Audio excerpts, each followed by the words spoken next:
Well, I lived with my dad through about half of my childhood, and we lived down south at Christie's Beach around there. Then we moved up to Murray Bridge, moved to Nan, back down to the city. So I did a little bit of moving, went around to a few different schools. My dad got married when I was about 7 to my stepmom, and they've had 3 kids now. They're Harry's 4, Charlie's almost 6, and Lucy's 9 months old, I think. It's always been a part of it. It's on my mum's side, and my mum and my auntie and their mum, so my gummy, they've been a big part of it in the community. My gummy was an interpreter. She came down to Adelaide. She worked with communities, and my auntie's at Flinders Uni at the Aboriginal Centre in Grindy, so that's a big part of her work too. So I've always been surrounded by it, but I think now I've been doing little projects with my auntie and stuff. I'm actually going on a journey and understanding all that, so it's becoming more a part of my life now, and I'm actually understanding it. But I think it was high school that I started to get a real passion for science and just learning how the world worked. And year 11 and 12, some of my interests were really biology, chemistry, relating it to the body and stuff like that. And so I got to the end of year 12 thinking I could go into medical science, something like that. And Flinders had a degree that suited that. So yeah, but still working my way around, and I still don't know what I want to do, but that's kind of exciting. I actually found SACE not as hard, not as stressful as people might think it is.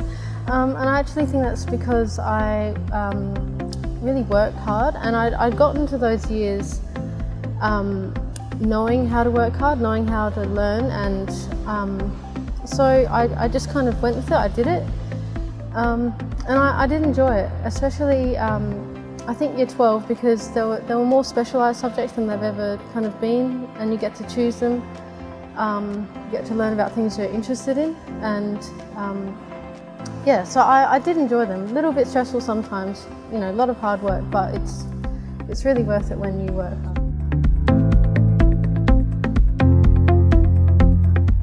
I need to plan myself and structure myself, and that's a big part of doing it. If things get really overwhelming, like I've got exams and assignments, I've got a few other things outside of school, I just sit down, write things down, strategize when I'm going to do things. I need to plan myself.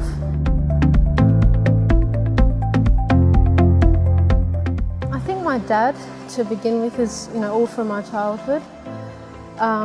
Really aspiring. I think I have a lot of him in me. He's really taught me how to be kind of a decent person and like a worldly person, but also to really work hard and work for what you've got. And my dad and my stepmom and my mum as well, the last few years I've found them to be a big part of my life in a way that they've been really supportive, and they've always made me feel like they're proud.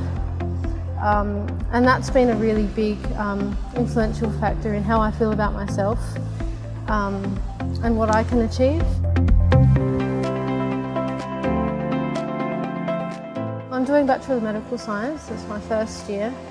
I'm doing it because it's just one of my interests. I think it aligns with things I like to learn about, but I don't think I'm going to be pursuing a pathway in that. I think at the moment it's an interest, but the last few years, high school, you know, and coming into uni, I found other passions that I'm actually wanting to go into that I haven't really before, which is more like human rights kind of stuff, humanitarian work that I haven't really been a part of, but I think that's really exciting, the prospect of being a part of that, and potentially I could use my medical science degree, and if I go into that further, I could use that in other passions that I might have.